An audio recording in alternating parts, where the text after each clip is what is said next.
రే అన్వేష్కే ఏట్రా మన రమేష్ పెళ్ళికి అమెరికా నుండి వచ్చావా? ఇటు చిన్నప్పుడు ఫ్రెండ్ అయినా మరి నువ్వు అలాగే గ్రేట్ రా. మేము ఎక్కడో మేమే వెళ్ళడానికి ఇష్టపడలేదే. సరేలే భోజనం చేద్దురా. ఇదేంటి ఎర్రగా ఉంది అంటే గోబీ 65 అంటారా? మా ఊరు క్యాబేజ్ పువ్వు అంతా లేదే. ఇదేంటి తెల్లగా ముక్కలు ముక్కలు ఉంది.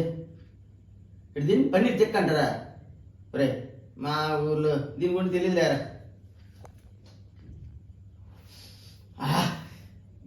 దమ్ బిర్యానీ రా, చాలా బాగుంది, చాలా నాకు ఇష్టమే. మంచి వాసన వస్తుందిరా. ఓ మటన్ బిర్యానా? ఒరే నువ్వు ఎటు అనుకోకనే మటన్ బిర్యానీ మేము తక్కువ తింటామే. ఎందుకంటే మా సైడ్ పెద్దగా మటన్ వండుకోమరా, ఎందుకంటే చాలా ఎక్కువ రేటు కదా. ఒరే దీనికంటే లాగిస్తారా, నువ్వు ఎటు అనుకోకురా. స్వీట్స్ రా భలే ఉన్నాయి, లాగించేయమేరా.